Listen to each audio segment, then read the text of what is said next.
Why question religion? Suppose you need to have surgery for a life-threatening illness. You would want to have the utmost confidence in the surgeon, since your life will be in his hands. Would it not be prudent to review his record of experience? Similarly, it is wise to examine religion carefully. If you belong to a religious organization, you are in effect putting your spiritual life in its hands. This includes your prospects for salvation. Jesus provided a standard to help us view religion objectively. He said, "Each tree is known by its own fruit." Luke 6:44. For example, when you look at a particular religion or denomination, what fruitage does it bear? Do its religious leaders place excessive emphasis on money? Do its members follow Bible principles regarding warfare and morals? Finally, is any religion deserving of trust? We invite you to examine the following articles. End of article.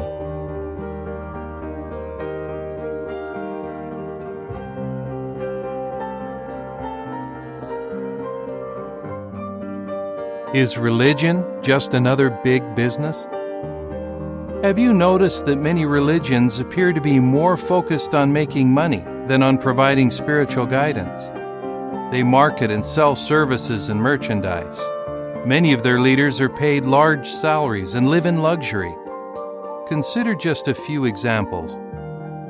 An investigation revealed that one Catholic bishop over a period of 13 years used church funds to pay for nearly 150 trips on private jets and some 200 limousine rides.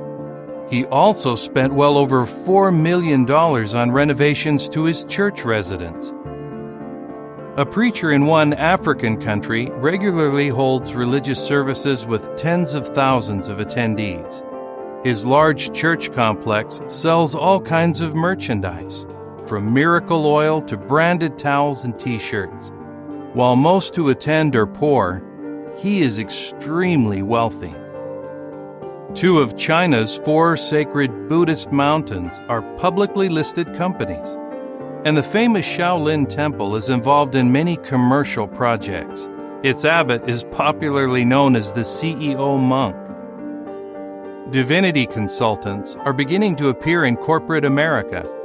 According to one report, they borrow from religious tradition to design sacred rituals and provide other spiritual services for their clients. How do you feel about religions that are absorbed in business?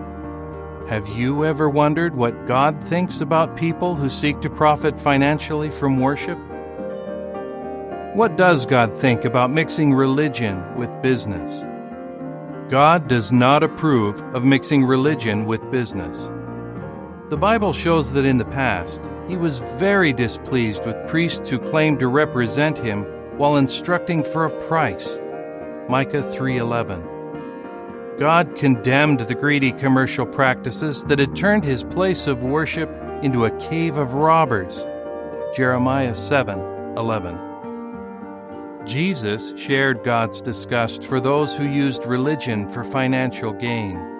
In his day, religious leaders profited from greedy merchants whom they permitted to operate inside Jerusalem's temple. There they exploited sincere people who came to worship.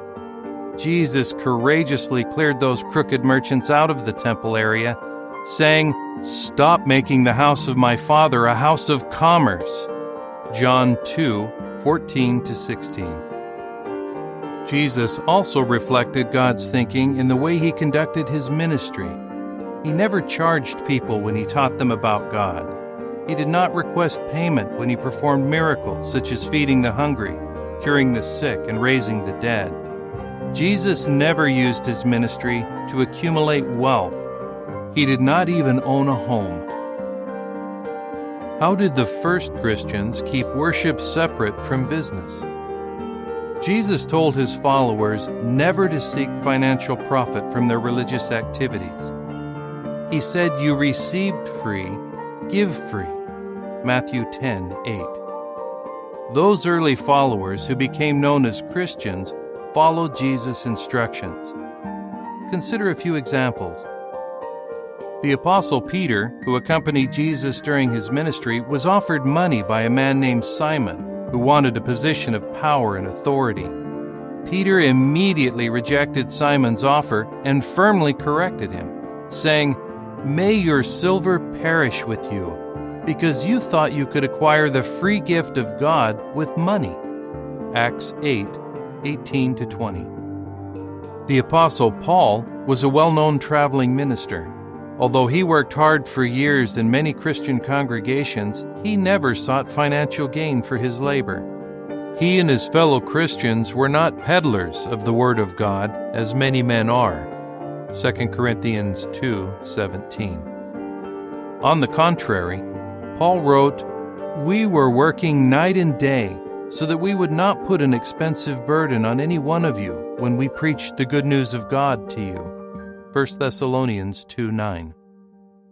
Of course, those early Christians did need some resources to finance their extensive preaching campaigns and charitable works, but they never charged for their religious services.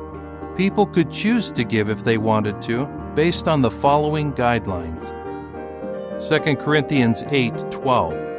"For if the readiness is there first, it is especially acceptable according to what a person has, not according to what a person does not have."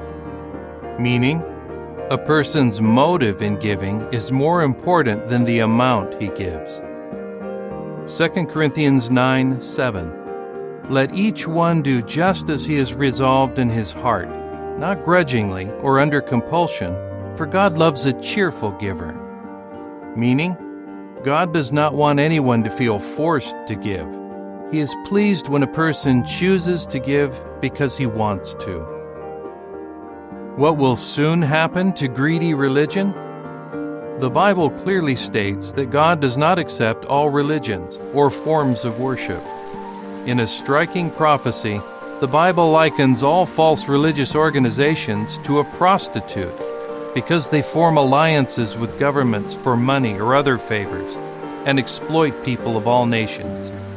That prophecy goes on to show that God will soon execute judgment on false religion. In the meantime, God does not want the bad actions of false religion to deceive people or to distance them from Him. He urges sincere individuals to learn how to serve Him acceptably and to flee from false religion.